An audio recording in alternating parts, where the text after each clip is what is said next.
Good afternoon and welcome to Dumb SEO Questions, episode 142. Each week we answer the questions asked on the SEO Questions community on Google+. With us today we have Alex Yong, who's based in New York. Masataki Wasa is based in the UK. He's webmaster of wasaweb.net and also a Google Top contributor on the AdSense and the Google Plus Help community. Micah Fisher-Kirshner is based in the US, on the west coast of the USA. He works for Zendesk as Senior SEO Manager. And Michelle Deere is a social media dynamo and SEO based in the wilds of Texas in the USA. Richard Hearn is speaking from, it looks like Ireland this week. No, it's from Thailand. Phuket. Fuck it. Anyway, Richard Hearn is a conversion rate optimization specialist. He deals with higher echelon sites and he's also proud to call himself an SEO, I hope. Rob Mars is an AdWords aficionado from the Netherlands. You can find, by the way, you can find Richard at redcardinal.ie. You can find Rob at marketbiz with two Z's .nl. Rob is also a Google Top contributor in the Dutch language in search and AdWords. Oh, there it is there. Thank you. I see it now, Rob. Thanks. Tim Capper is a conversion rate optimization specialist and SEO. He works from the frozen wastelands of the United Kingdom. All right, our first question tonight is from, if I can click the right button in time, from Carl Harvey. He asked the question that so many people have asked since there was a search: how can I get my rankings back? Carl said, hi guys, just a quick question. My site has dropped in the searches for my main keyword since the beginning of May. Now for the daft question, how can I get it back? I've altered my site around and tried to make it less spammy looking to Google. Lots of keywords have gone up, but not the main one. Any ideas? Most welcome. Well, mostly that's going to be a very generic answer because we don't know what your website is. So that kind of makes it hard, and Google has a far good number of factors, and oftentimes even a small one may be the main cause of it if it's critical to the site. Ranging from you've blocked your website for the robots.txt tag maybe to just kind of, it could be a penalization. If it's in Webmaster Tools, you might find something there. It's hard to say without more information for us to really look through. So if you come back and kind of give us the site, kind of potentially even some of the keywords that you were around, that would be very helpful for us to be able to give you a more qualified and useful answer for you.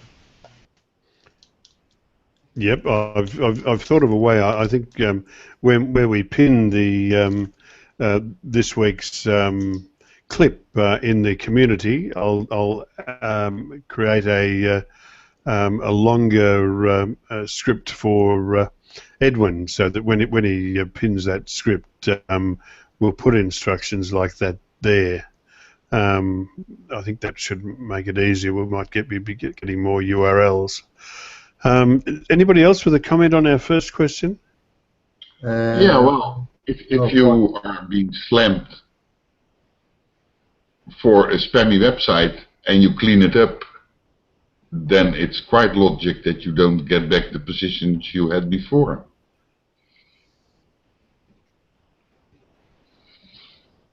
Yeah. I was going to say also, it's not quite clear when he cleaned it up.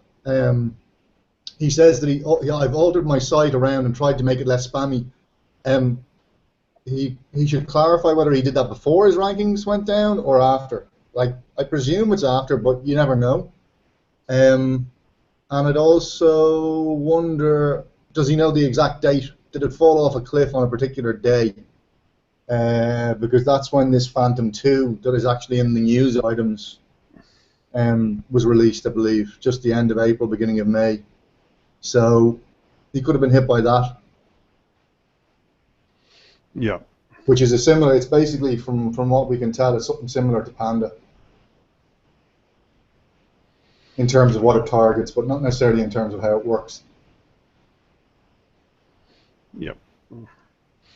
All right. Let's call that an answer for Carl. If it's not enough for you, Carl, please feel free to bring this up again. You've heard what Mike has said. If you'd like to come back at us with a URL, we'd like to look further for you. Here's one from Adelaide's leading SEO, Tony McCreath, a good friend of ours. He has a client who is national with local services. He said he'd like to analyse search results, but obviously it's a bit hard with localisation of search. As a next best thing, I'd at least like to see how they rank countrywide for some search terms. I know I can get a general result when searching in other countries as my location is outside the country and meaningless. Is there any way to do that in my own country without the use of a VPN to another country? PWS equals 0 does not help. Ideas for Tony, guys? I'm not sure. Does GL still work, I wonder, the GL variable? It used to be GL was geolocation. I can't say I've tried it in a long time, but what I would say is it's probably better off to get a VPN. And you can get, there's some really good VPNs out there these days that they have servers in just about every country. You can just flick from one to the other. And the other thing I would say is that you can get VPNs that have multiple servers in for example, the US, so you can actually change city, and that might help with his local rankings. So I'm not quite sure if it's a US client, he should try looking for a VPN with servers all over the US. Yeah. And then depending on kind of if he uses any tools, if he does any kind of rank tracking systems, whether you're going from free versus paid, those will probably help if those are set up as well for him to be tracking on.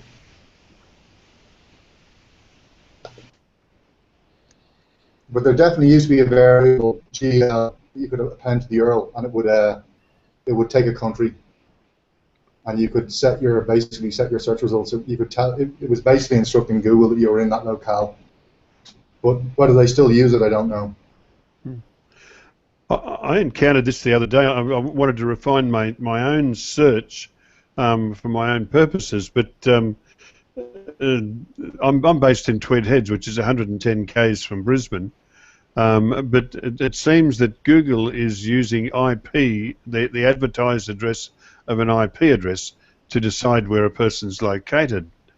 So Google is convinced that I'm in Brisbane, and there used to be a thing on search where you could customize your search to a particular city. Mm-hmm. That's not available anymore, or at least not on google.com.au. I don't know what you guys find. I don't think it's on desktop. It is available on mobile. Ah. But as far as I know, it's gone from desktop. But that IP thing, that's an ISP thing, really. It's the ISPs are lazy and they don't update the locations of their IPs, their IP blocks, and they just switch them around. So that's an ISP thing. There's some countries where everybody in the country will look like they're coming from one particular town or city, because that's where the ISP is based. Well, I guess that's something that Tony could do, buy prepaid 3G connections to put into his laptop. Buy one in Brisbane, buy one in because he's an Adelaide SEO. They base that in your tower, on whatever towers you're using. That's not going to work. Ah. They're cued with that. They have much better ways to define where a mobile device is, not just the tower, all sorts of things, Wi-Fi connections and all sorts of weird and wonderful things they can track you down with. I think, depending on what country, is he in Australia? Yeah, that only place to live, Richard. You should know that. That's what I was thinking. That's why I said it. There's probably VPN providers in Australia, and they probably have servers all around the country. That'd probably be his best bet. Cool. All right, Tony, that's your lot for this week, mate. We're missing you on this panel. Hope you come back soon. All right. This one is from Marty Eigner. It's question 3. This is a good question. How to get a website to rank well internationally? He said, I am currently trying to get a website to rank well internationally. Does anyone have any tips for this, or have done something which has worked well in the past?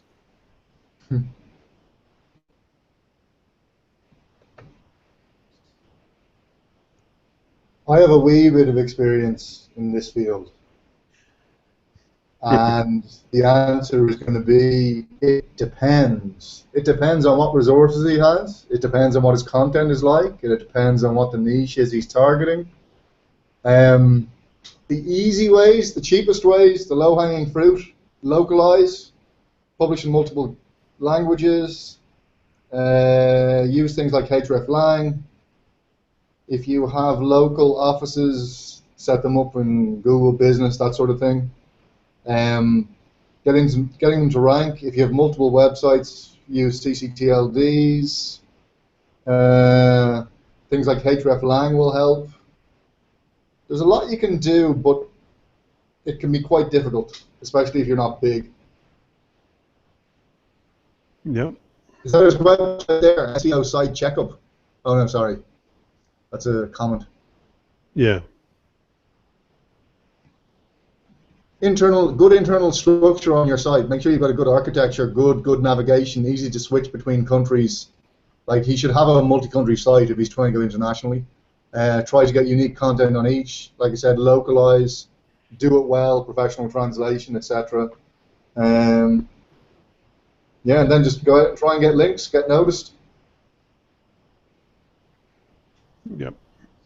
One could also argue that he should not start all over, but or for the whole world, but concentrate on a part and grow from there.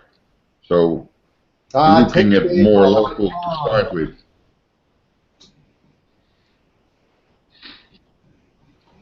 Yep.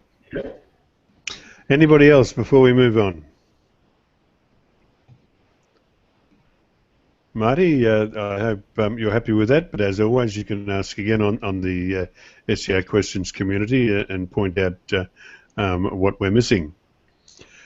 Here's a question, a philosophical question from Nick Basso, who asks to blog or not to blog. He said, I don't know why, but I've always viewed having a blog on professional retail sites as being tacky. He's right, some of them are really tacky because they outsource them. Sorry for digressing, guys. At the moment, my primary money site is strictly business. Everything is about what I do or the products I sell. But I'm starting to warm to the idea of incorporating a blog on my primary site. I believe that adding additional content related to my niche will make my site more relevant, expand my site's overall exposure, and keep the site a bit more dynamic for Google, which will hopefully help maintain and improve my overall rank. Before I take the plunge, if I could get some feedback, it would be appreciated. Should this be done? Does it matter if the articles are outside the scope of my business but still relevant to my niche? What are some good guidelines for using a blog to improve on page SEO, or just blogging for your business in general? Here's what my recommendation to him was, and I gave him some examples. it depends on what his niche is, and it depends on how, to use this term loosely, how rabid his fans are. For example, it's really hard to get excited about like dishwashers, or home appliances. But if he sells something that, like comic books, for example, that has a really tight following, then you have a really big opportunity. Or if it's something that caters to women, that women get really excited about, you do have a great opportunity. You need to think in terms of what happens outside of your, what happens on the outside with respect to your products. So one of the examples I gave him was like Redbook. Let's say that he sells some kind of home furniture accessory, or home furniture accessories in general. He's talking about creating blog articles that are generalized but still have to do with his products. So, for example, there's magazines called like Redbook, Better Homes and Gardens, and that kind of thing. What are the articles that they have? Well, they teach you how to accessorize your home. They teach you about color palettes and things like that, because a lot of us just have no clue about that kind of thing. So he can use those kinds of articles to come back and refer to his products. So there's certainly an opportunity there. If he sells comic books, or if he has anything to do with geeky type material, certainly he can write articles that are that are interesting, that are within his genre, where it may not have to do with his comic books, but my gosh, there's a huge following there. If he's a brick and mortar, and people game at his store, he can write about that. It just really, really depends on what he sells. Certainly he's got to stay within his niche, but certainly he can go outside of the boundaries. And yes, that will definitely help him rank. It will definitely give him exposure. And that's my take. But then again, if he's selling home appliances, or if he's selling, it's really hard to get excited about that. But there are always ways to find a creative way to build interest around business to consumer type things. If it's business to business, then yeah, you've got all kinds of opportunity to create content. Business to business is much easier. Thank you, Michelle. Anybody else? See, they reckon you covered it all, Michelle. And we get the nod from Richard Hearn. So Nick Basso, we'll call that an answer, and I hope you find that useful. Our next is from Athanasius Giannius on product descriptions. He said, "Hi everyone again. A quick question. Having an e-commerce site, it's not proper SEO practice to copy short descriptions and meta descriptions from other sites. Google regards them as duplicate content. When it comes to long descriptions, can those be copied?" Well, so let's just take the quick thing. If the short descriptions are generally not proper, then the long description is not going to be proper. Now, that stated, what really matters is kind of the value add. If you're doing a copy of short descriptions, that's okay, as long as you've got other stuff to go with it. Now, that's product descriptions.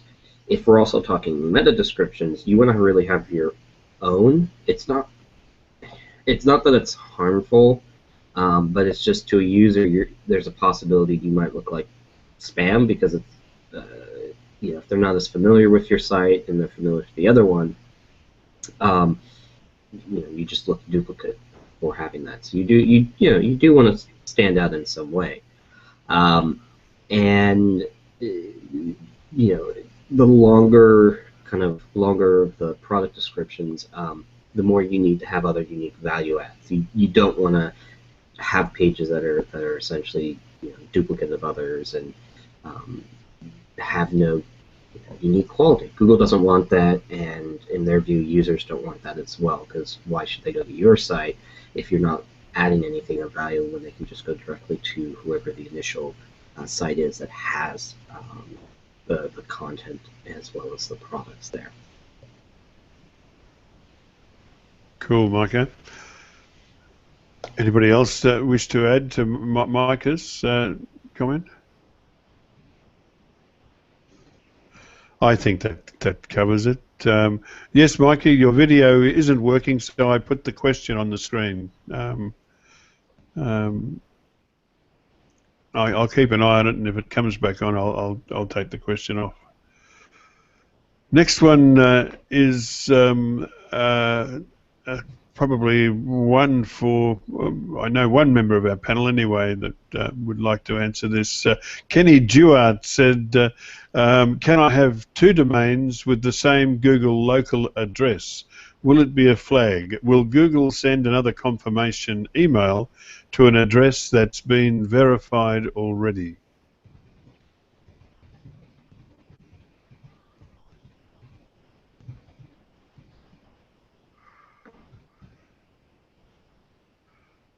Anybody?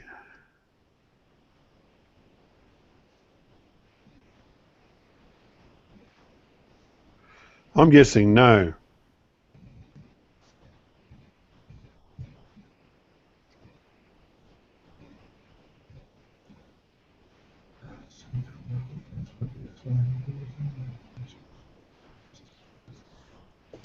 You're on mute, Tim. Richard. Sorry. No, I'm just reading it to myself. I'm pretty sure that you cannot. It'll tell you when you try. It'll say to you that address is already taken. Yeah, I think so too. Although it depends at what level. What? What's that question? Question 6.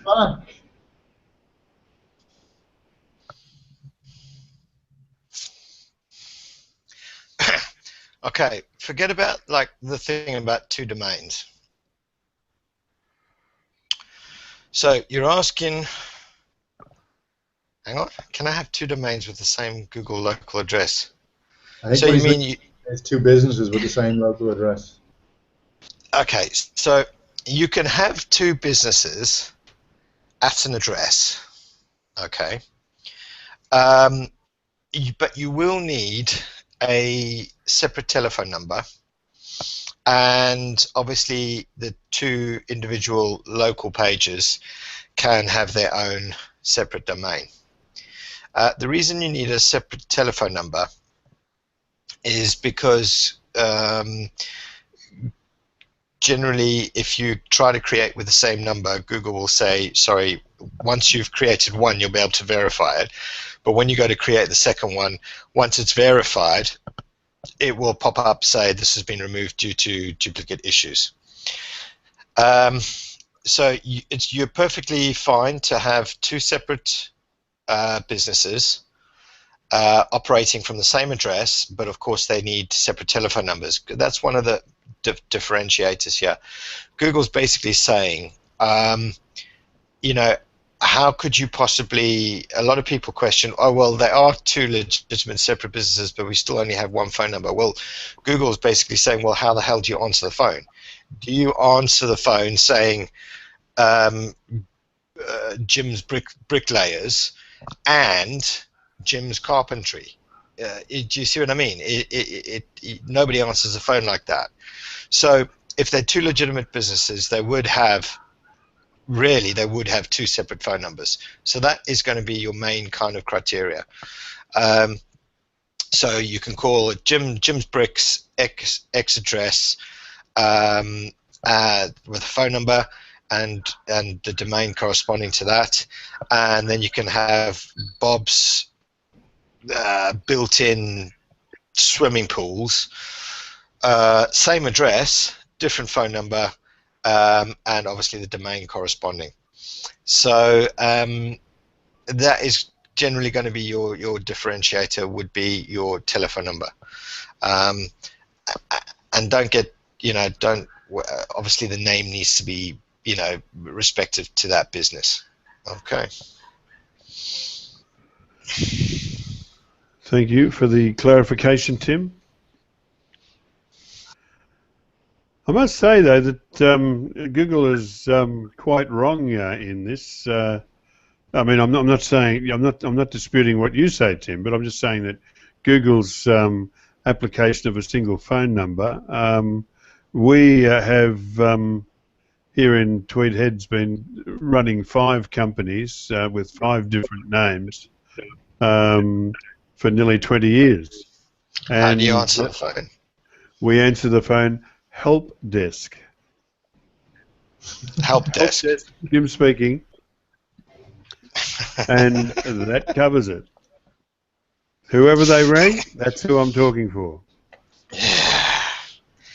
Well, you and I both know that that is like a fucking cowboy workaround. No, it's not. I mean, some of these companies turn over millions of dollars a year. It's not cowboy. They're 20-year-old companies.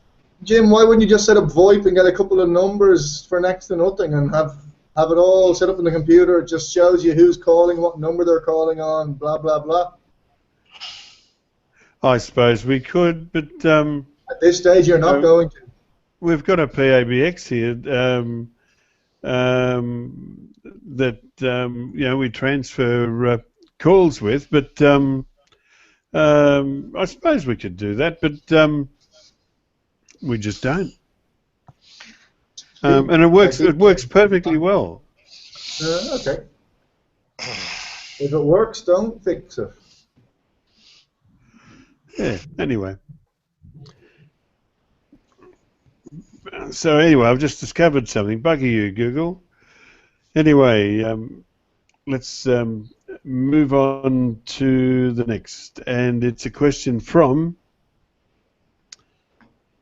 Michael Tigulo. Now, this was a question that was asked last week, and the request was to provide a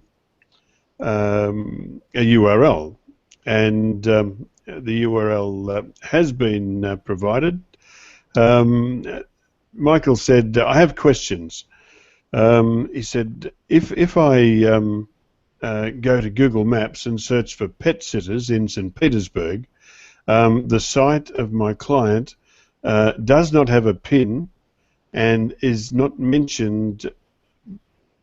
But if I search Google Maps for the brand name of the site of my client is listed, but there's no PIN or location there. But my client's business is a verified business. The only reason that I can think of is a penalty. Is it possible that this is because of a penalty?" Michael's site is, his client's site, I should say, is http://www.fairydustservices.com, and the brand name is Fairy Dust. Tim, you deal in a lot of pink fluffy elephants. Fairy Dust sounds like it would fit right in here.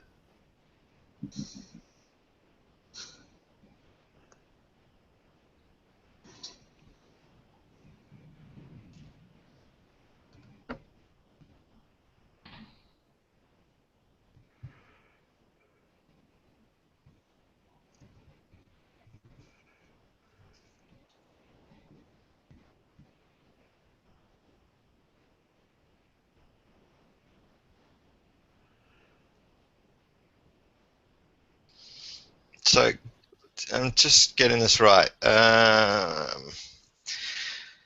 So the site appears for Fairy Dust pet sitters, yeah? Come on, Maps.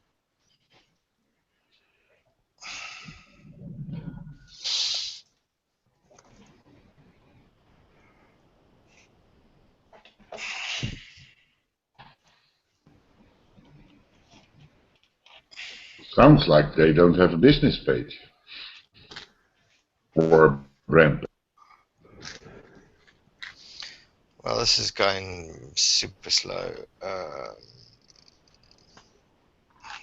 Okay. As I said to you last week, what you were describing, because obviously we didn't know the exact, what you were describing was, and I said it was potentially because you're using a service business rather than actually having the actual location address. And looking at your page, it certainly is a service business. So you're not going to have a pin marker appearing at all, because you've selected a location and you've selected obviously a radius. Top tip: 40 miles. Anything more than 40 miles radius is going to dilute your is kind of going to dilute where you appear in results. So yeah, that is why you don't have a pin appearing, is because you've selected a service business. Now, just very quickly,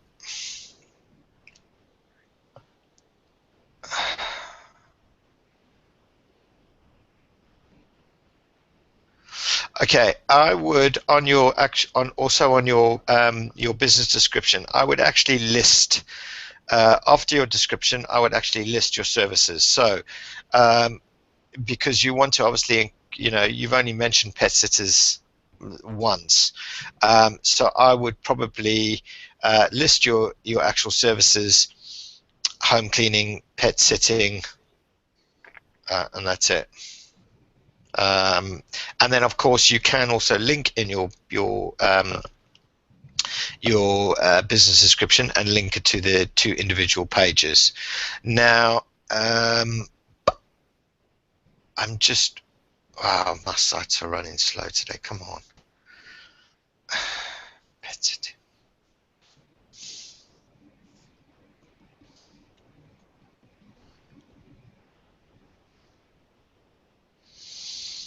Okay, so let's just check your map here quickly for pet sitters in St. Petersburg.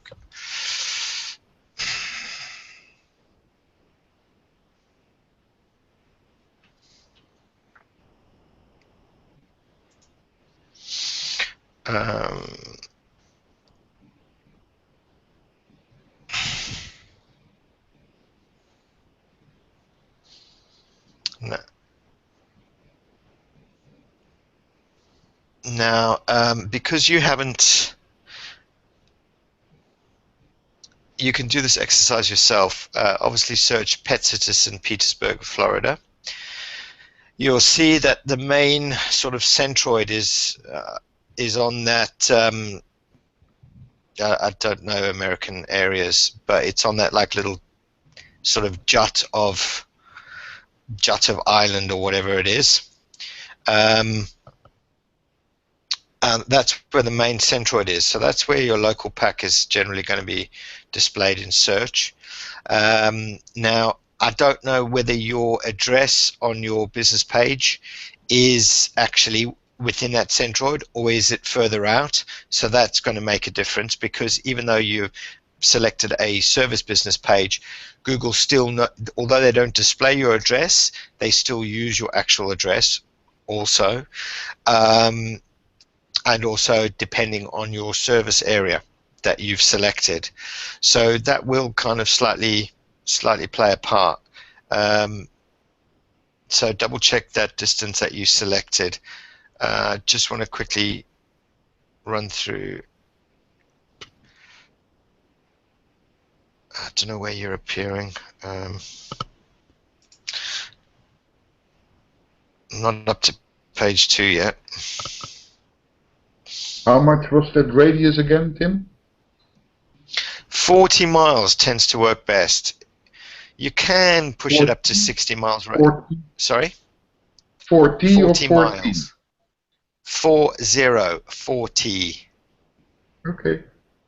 You can push it up to 60, but I find that between anything, let's say anything over 60, really dilutes, and you don't even really appear. Anyway, it just dilutes it so much. Well, speaking of being diluted, I mean, if you're in the UK, you travel 40 miles in a straight line, you'd end up in the sea. It's actually 75, you freaking wallaby.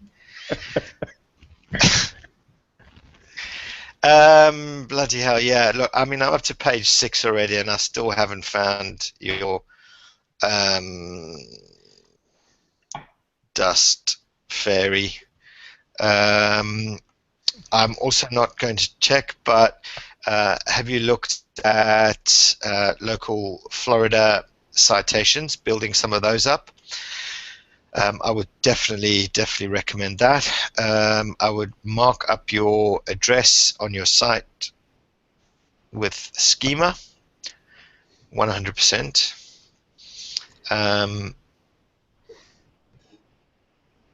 And I would also, yeah, I'd definitely mark up the Fairy Dust Services, obviously, and St. Petersburg, Florida, in your footer. And you know, you've got the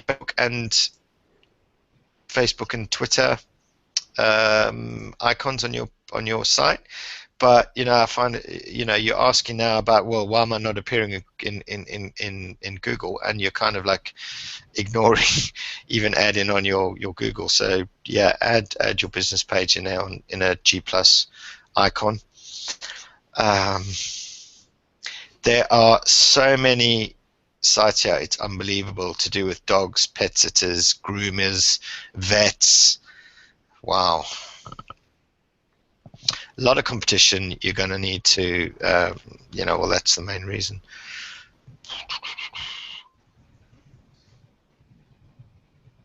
And I don't think we want to sit here all day whilst I scroll through search results to find where you are.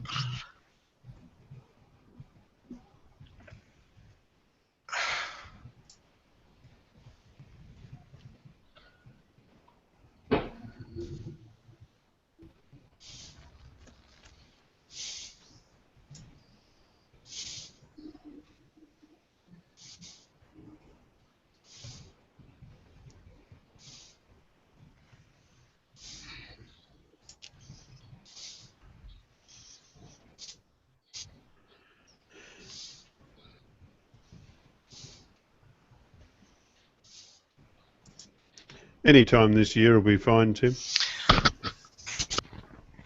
Now, and I'm pretty much going all day here.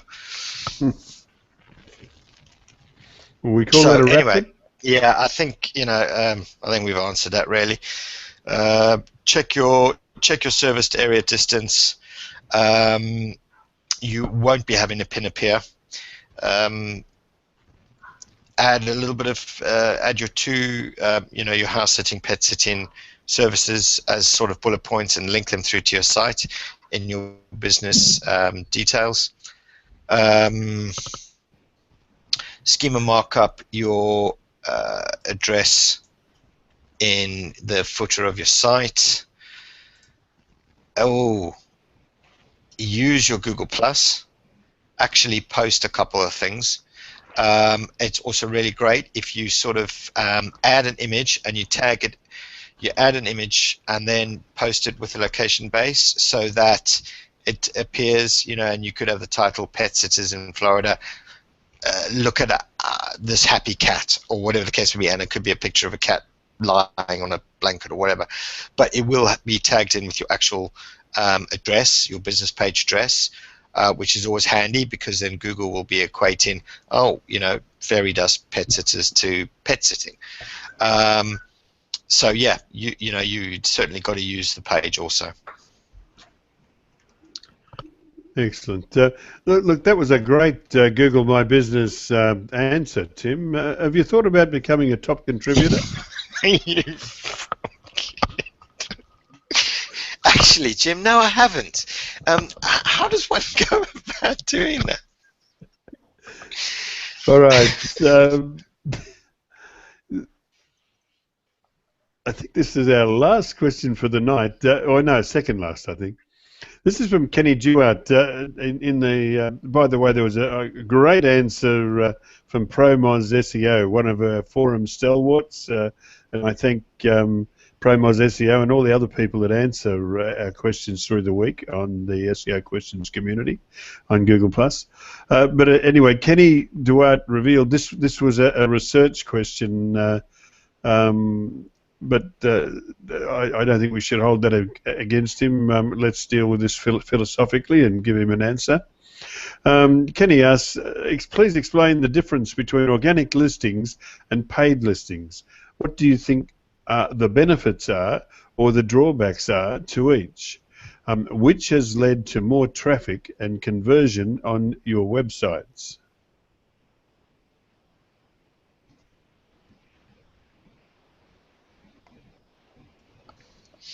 Wow, this is kind of chalk and cheesy sort of answer, right? And I think it's kind of really been answered for you actually.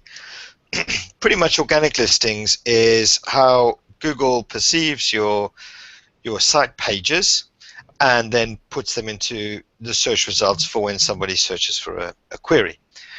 Paid, well, you know, you pick a keyword and you bid on it, obviously, and your little ad pops up. So two different things really.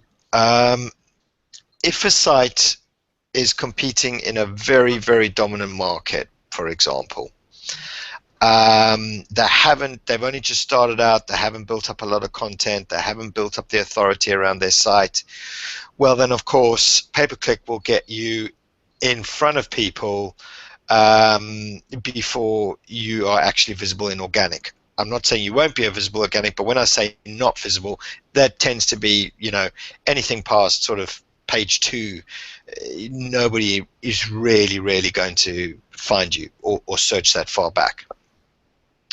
Now, fast forward that site 5, 6, 10 years down the line, it's built up authority, it's built up a lot of good content, it's built up great links, and it's visible organically in search. Now, generally you're going to get more traffic from organic because you've built up a lot of content, you're appearing in a lot of different verticals from, you know, based upon how Google perceives the site, what content's on there. You know, you're appearing all over the place for all different sort of items, terminology. So you're generally going to get more organic traffic for that because the site's visible all over the place. The question is then are you going to obviously keep paying for PPC? PPC, you know, you might want to, but the thing is, what you got to remember is that PPC, it stops when you turn off the money, and there you go. So ideally, what you want to do is, in a situation, is obviously, because you're not visible organically, you want to be visible, you want to be found, you want to you know, potentially sell some things. So what you would generally do is, whilst you're working on your site organically, you're using PPC, and obviously you're going to have to invest a fair bit into that, because you know, you want it to be found for X amount of keywords, or you can split it up and take it over. I mean, I don't know what your business is, but you could split it up and do it seasonally, seasonal products, etc.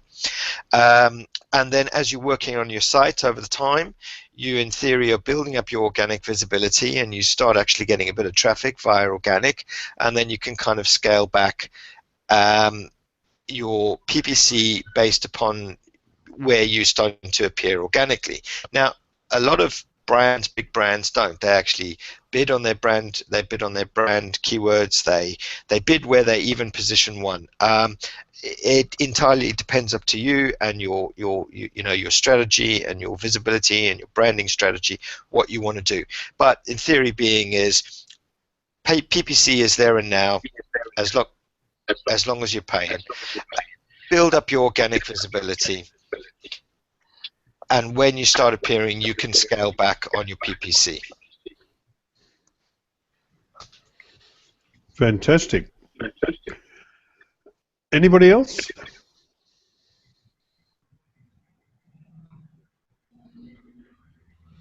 No, everybody thinks you've covered it all, Tim. Thank you for that.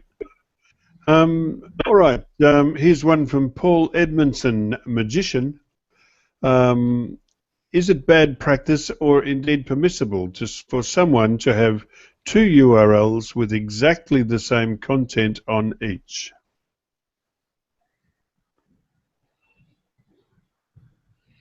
Well, of course it's permissible. You can do whatever you want, but it would be wise to place a canonical on it.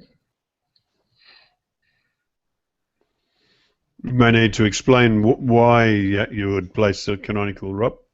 Because otherwise Google could see just duplicate and could possibly choose the one you don't want instead of the one you want, or even divide it over the two. So if you use a canonical, it will be added up.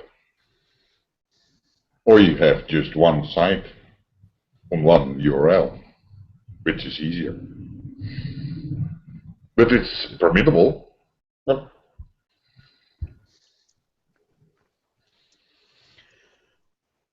Okay. Does anybody else want to add to Rob's answer before we move on? Paul Edmondson, I hope you're happy with that. Well, we've done it again, guys. We've answered all of the questions asked this week on the SEO Questions community on Google+. Thank you for that. Now we move on to our Google News Roundup. Our SEO News Roundup. Here's one from Michelle Deere. Cross-account campaign management and reporting enhancements for manager accounts. Hi, everyone. Okay, so what's going on here is in the manager accounts, or the MCC, they've got some new campaigns view. If you manage multiple campaigns, what you can do now is you can create reports and make changes to multiple accounts from one view instead of having to change view after view. And it'll let you select up to 20 accounts at one time. So that's kind of nice. And what you can do is you can make quick changes to the multiple accounts. Well, you make quick changes to the multiple accounts, and create reports to the multiple accounts from one dashboard. They've also released some enhancements, and this is all in the same article. And there's two that I'm going to mention.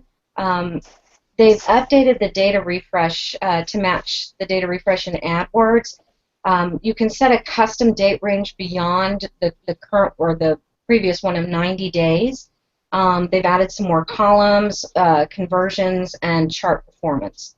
And then they've also added some segmentation and filtering. And so you can basically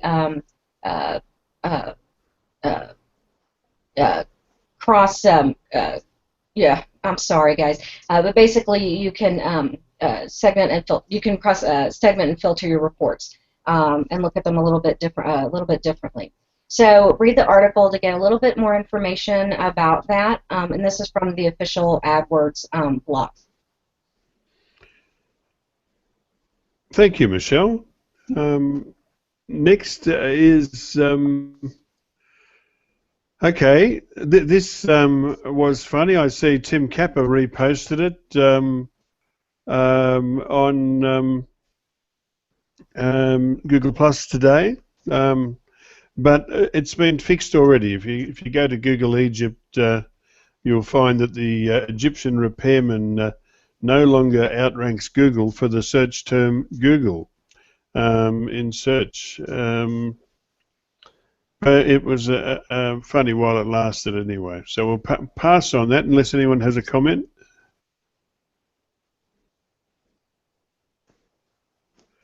Okay, and next, this is interesting. More findings. This is an article. More findings from Google's Phantom 2 update, the quality update. It's also subheaded Panda overlap, long-term approach, URL tinkering, and more. posted by Edwin Yonk, but Edwin's not with us.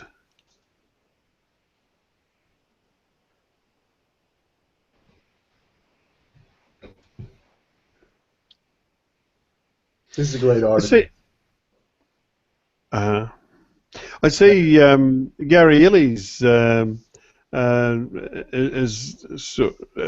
acting as a spokesman these days, guys. Probably makes sense. Mm-hmm. I mean, at the moment, I think who else? I mean, there's himself and John Mueller. I don't know. Pierre is gone. Pierre has gone off to another part of Google. So, I'm not sure who else, who works on their team with sort of webmaster outreach. So, I suppose it's only John and Gary. That's it. As public faces, like who'd want the job? Yeah, true. I mean, Rob wants it. I should employ Tim Capper, but he's not even a top contributor yet. Oh yeah. I took a quick scan at the article, and I was doing this while Richard was talking, so I apologize if I'm saying the same thing he did. Looks like it's basically a secondary on the first quality, or Phantom 1, the quality ranking update. So they just extended that a little bit with some additional algorithm changes.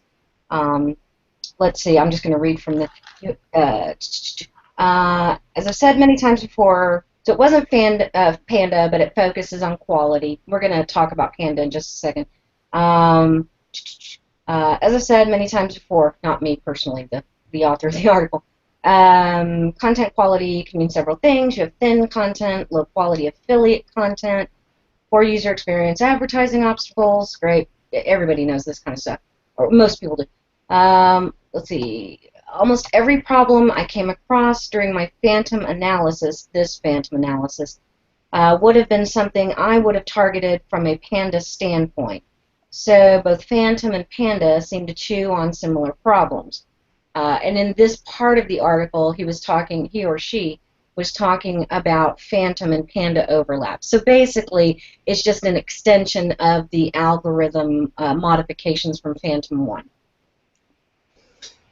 Yeah, this guy, the author, he's an interesting guy. He seems to do an awful lot of work around penalty, like Panda, Penguin, this Phantom update. His name is Glenn, and I don't know why, but I'm quite sure that it's not pronounced Gabe, that it's something like Gabby, but I'm probably wrong. Maybe it is Gabe, but it's Gabe. He shares a lot of his insights via his blog, so he's well worth reading.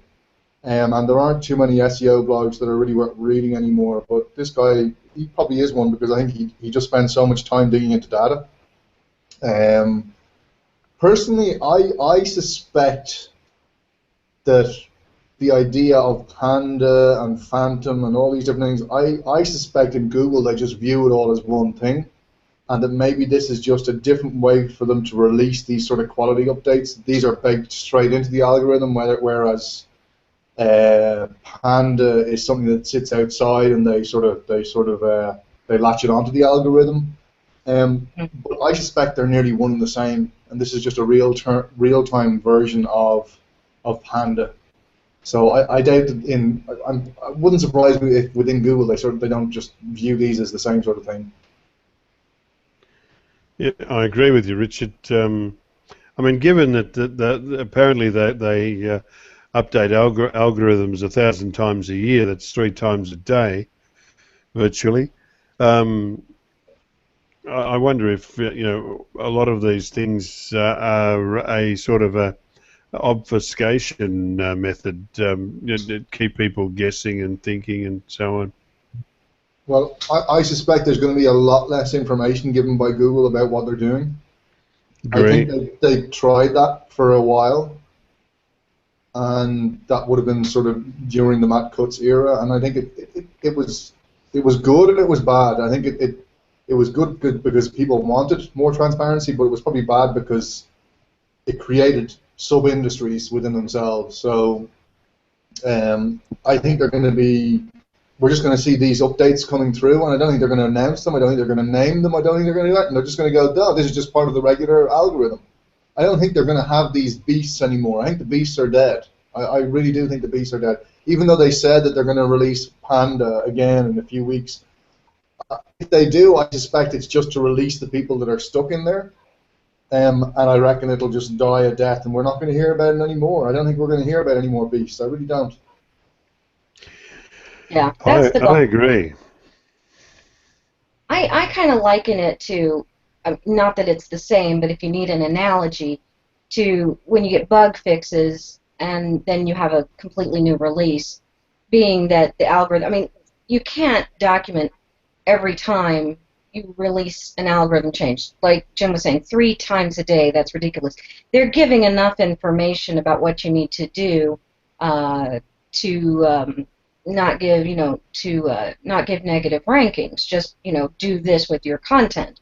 And I'm not saying it's sufficient. I'm not being on Google's side, but that's what they think.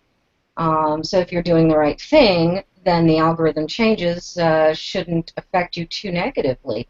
The people that say give us all of the information every single time, why? If you're doing what you're supposed to be doing, you shouldn't be negatively impacted too terribly. I just don't see it. I don't see why. So I think that that would be the case for a lot of websites, but I think there's always going to be websites, especially large websites, where they don't quite know themselves what's out there.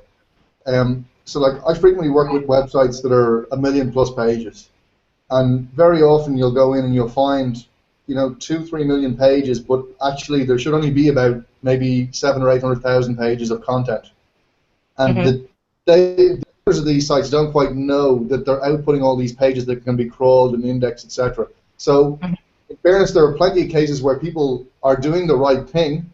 They're not doing something purposely for bad reasons, for nefarious reasons, but they're doing it unbeknownst.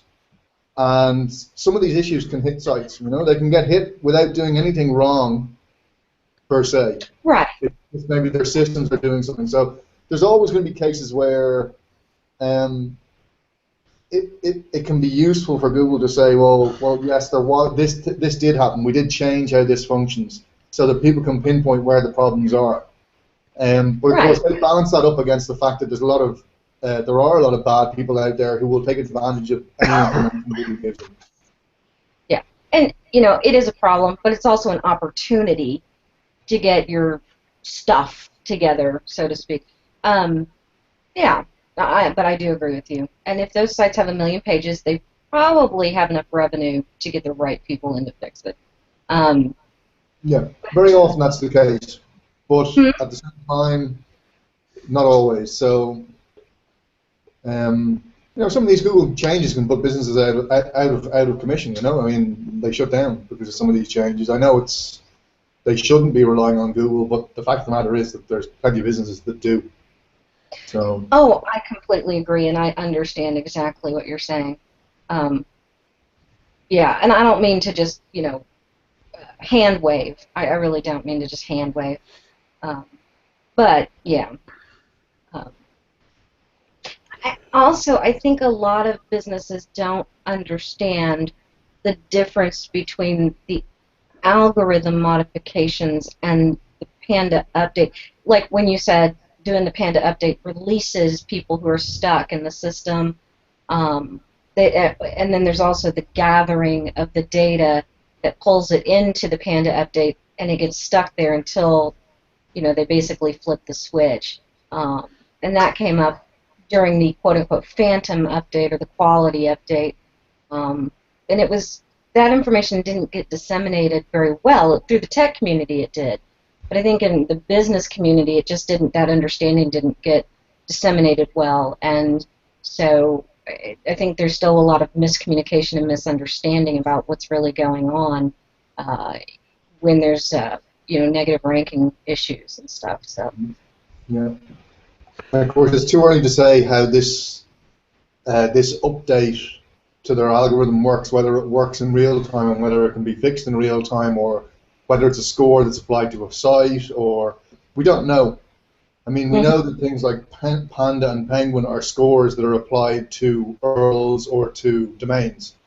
But we've no idea about this, whether it's something that you can fix quickly or whether it's something that they run as a batch. We just don't know,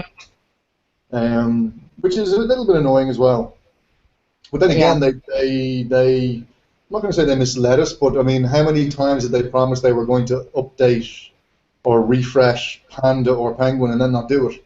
So yeah.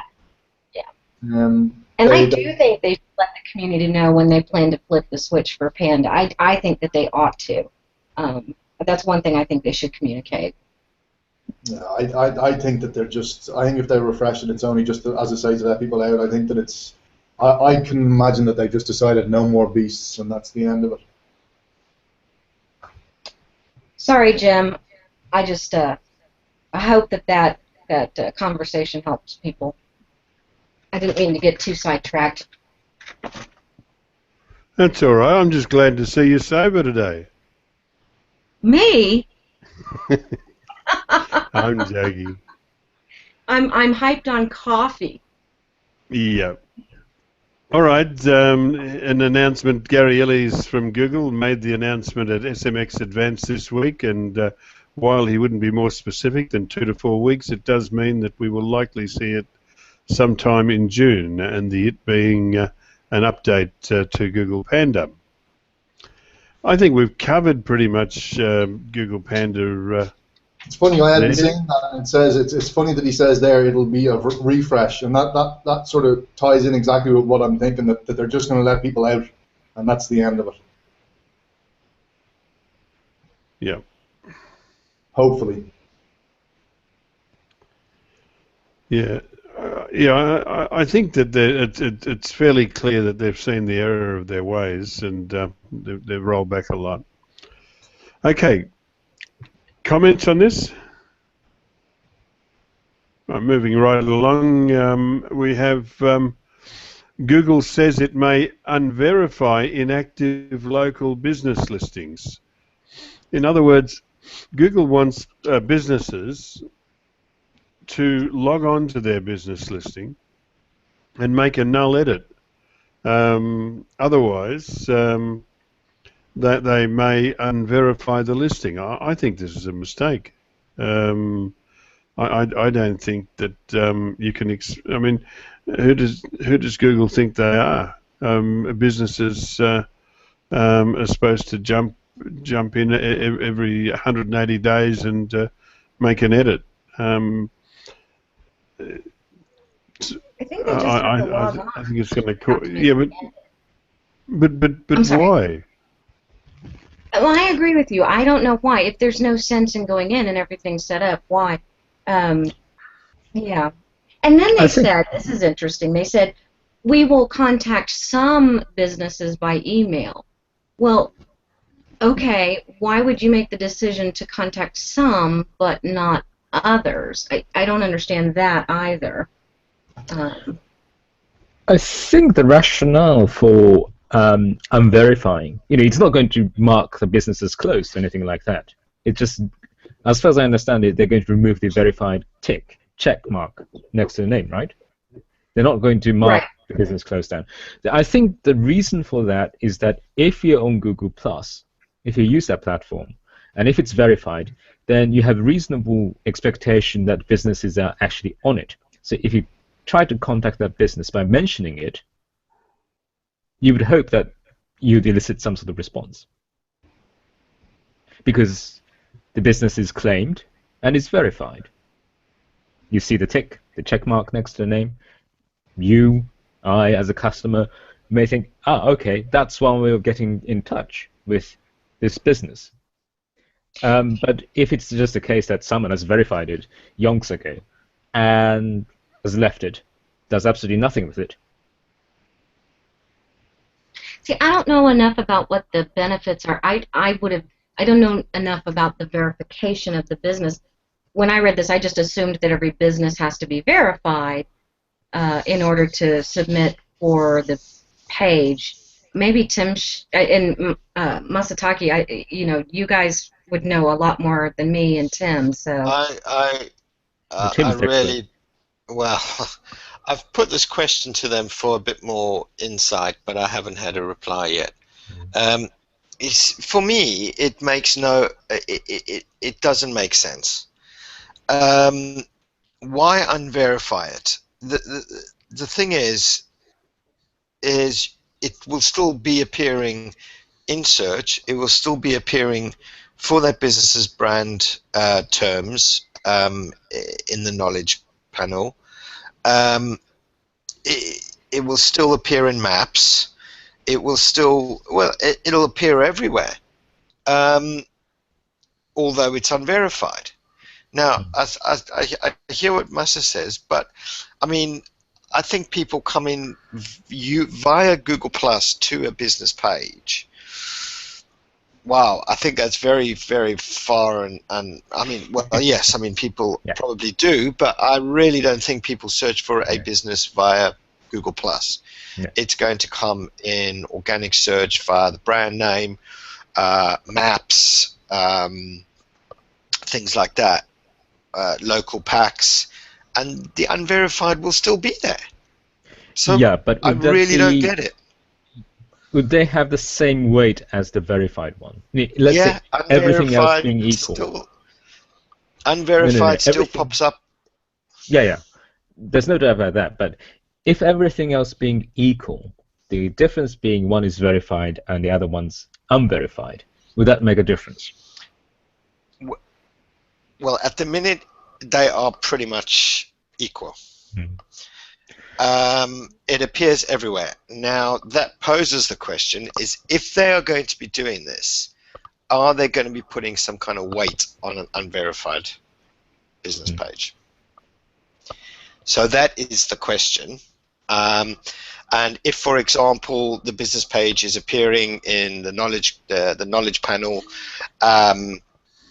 it's appearing in the 7-pack or 3-pack or 4-pack, whichever is appearing for that particular term, and all of a sudden it's not being used and it becomes unverified, and it drops out of the KP, the local packs. Obviously, you can still find it via searching in maps, but if it drops out, then that obviously is. It's given weightage, and at that point it's like, right, you need to keep you need to log in and use it every now and again to prevent this from happening. But at the minute, at the way it stands now, it makes no sense to me whatsoever. I think the interesting thing is that how many businesses fail within a year? That's quite a lot, isn't it? Of all the businesses that start. How many of them survive unverified pages, but this is the point, if that page became unverified and was removed, that would make sense to me. But just unverifying it, and those things will languish there for unverified pages are everywhere. They are literally there. There's probably 80% of all business pages out there are unverified. Yeah, they're zombies. Sometimes, the businesses has closed down or went bust, and they're still around. But I think and it's still there, and also Google auto-generates them like there's no tomorrow. Yeah. So go ahead. It makes no sense, really. Yeah, it makes no sense. I think Tim's right. I think it only makes sense if there is some weight given to being verified. Yeah. And I think. From a consumer perspective, you want to know that if something appears that it still exists and it is opening at the times that it says it's opening, and if it is verified, the likelihood is that the business owner actually has inputted those data. So to that extent, you could argue that verified locations are more reliable. And should be weighed more.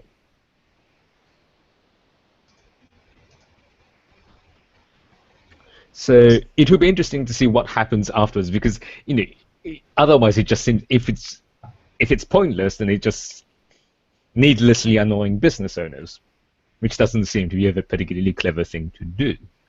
But if there are material benefits in being verified in the future, then that really, I think, makes a lot of sense.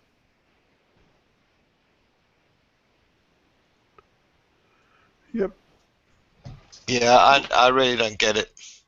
I think Google's completely lost their, well, I'm not going to say lost their focus.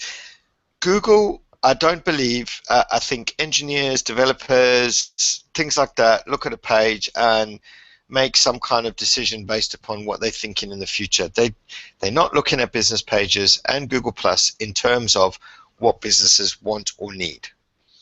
If I tell you, you could make these business pages could really rock Google Plus. It could be the whole foundation that it's all built on. You just got to give businesses the functionality that they need.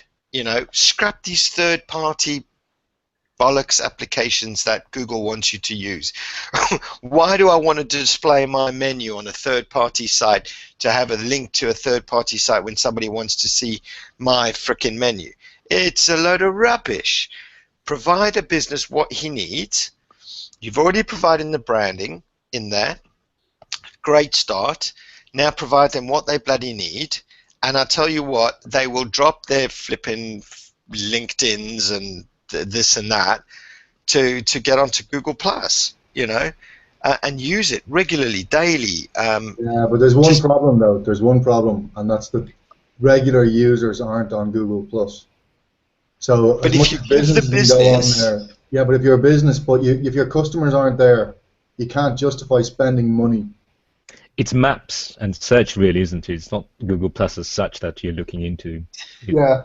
But I mean, but then you have to sort of question, like, why should you have to go through Google Plus to get to those? Okay, it may be a better system, and you could say, okay, well, why not use Google Plus to support businesses to get into these other products? But I think that really what the big problem for them is that, like, businesses will turn around and go, right, we spend this much on Facebook, we spend this much on Twitter, and we don't mind pushing our budget over to Google Plus if we can justify it in terms of a return and if our customers are there. And that's probably the big problem. That's why Google Plus has probably failed for them.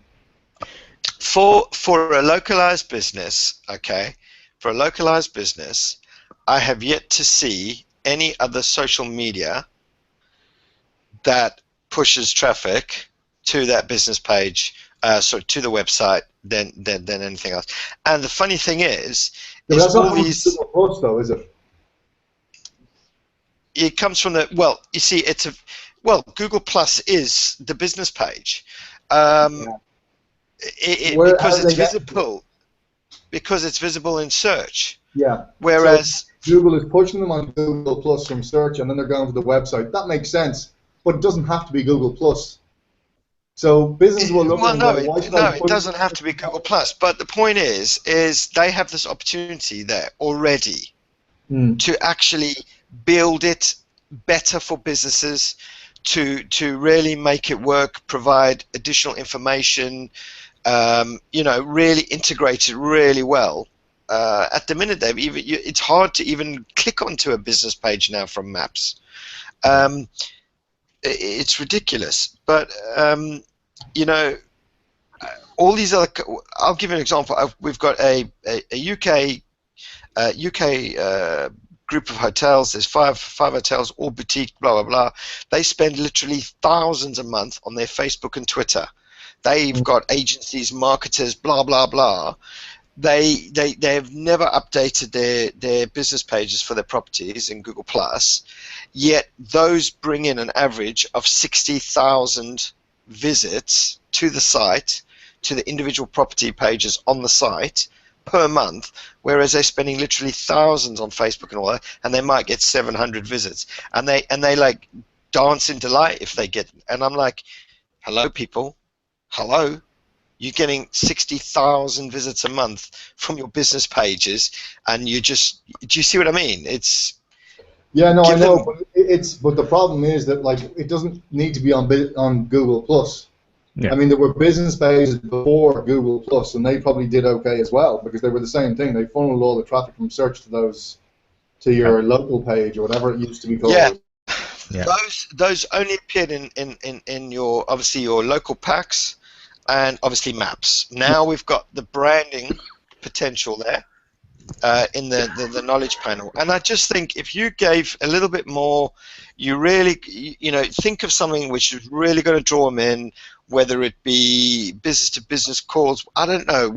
They've got to really kind of create an interface which businesses want to see, which they'll interact with and use, and you will start. They will start engaging more. You Yeah, know, but when on have they Google ever Plus. been good at that? When has Google ever been good at that? It's Well, just they're not. not, because they don't actually speak to a business. They They have don't an want to. engineer who's thinking his long-term. Yeah, but they don't want to talk to people. They want to build stuff. They don't want to talk to people. They want to build stuff that people will pay to use. Yeah, yeah. Like you just have to think of it like from the business perspective, from Google's business perspective. And you're probably dead right that it would be great for them to build this and make their business pages really, really good and to have a good interface for business to get in there.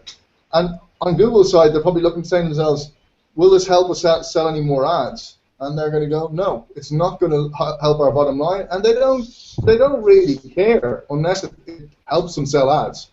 So, like, unfortunately, that's just the nature of the beast. I wouldn't have too many hopes of them doing much more with Google Plus, even for businesses or anyone else. I think like the writing is probably on the wall. I wouldn't be surprised if, in the next year or two the email will go out and go, yeah, we're closing down Google Plus.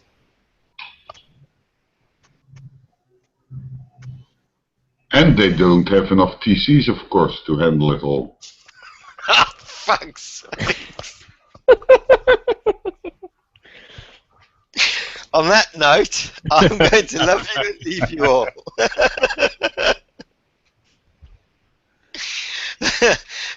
Till next week, you bastards. Thank you, Tim. Thank you, Michelle. You both got appointments, so I realise you have to run. Actually, I only have 2 more to get through. Can we skip to mine, and then I'll let you guys skip back? I think you guys only have 1 more outside of mine. All right. Well, give me an elevator statement for Bing Ads account homepage gets a total refresh. I don't know if that's going to be earth-shattering. This one's real fast. Basically, Bing has matched up with the Google Ads dashboard.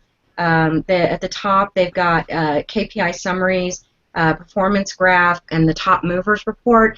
And then underneath that, they have modules which you can choose from. If you take a look at the article, all of the customizable, or all of the modules that are available from which to choose, you can take a look at that and see all of them out there. So now you have that available for Bing Ads. Excellent. Any comments, guys?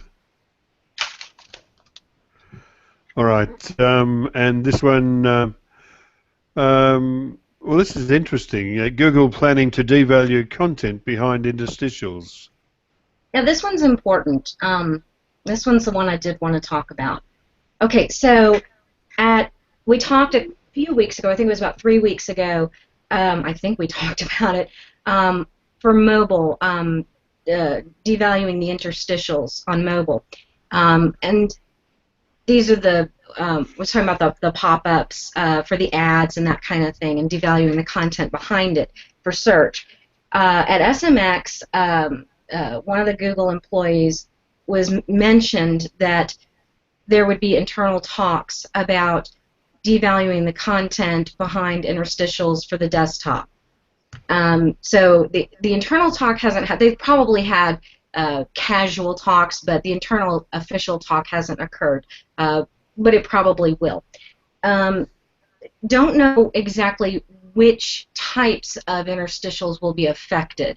or if all of them across the board, or we don't know if they're going to differentiate or if it's just going to be all across the board. So if you think about it, of course there's the monetization ones, but there's also kinds like, we've pretty much all been out to Forbes.com, and it does that thing, here's your thought for the day, and then of course many of us use the pop-ups to subscribe or to subscribe to a webinar or that kind of thing. Some of us have gotten around that by delaying the pop-up, which assists with the crawl. So just keep that in mind. The talk hasn't occurred. Don't know what's going to happen. So there's certainly no plan at this point. But just know that that may be coming down the road for the desktop portion. So that's why that's important. Okay. And I do have a few minutes if anyone wants to discuss that or talk about it or complain about it. All right. Any other comments on this one? I think it's a good idea. I mean, I know a couple of sites that on their mobile versions, I know this relates to desktop, but on their mobile versions, they stick up a big modal and they stick a big AdWords block in it. And no matter how many times I've gone to the site and I click on the little information icon and I feed back to Google that this ad is covering the page, but I know they're a premium advertiser, so I know nothing will happen. So no matter what Google will do, it'll probably be one set of rules for one group of people, and it'll be a completely different set of rules for everyone else. Yep. All right. Let's call that a wrap. And we're at the thank you for watching stage. And that's what we do. We thank you for watching. Your participation and your interest in what we do makes what we do worthwhile. We'd like to have you join us. We're just about to go off air now into the green room, and I've just put a link into the SEO Questions community on Google+.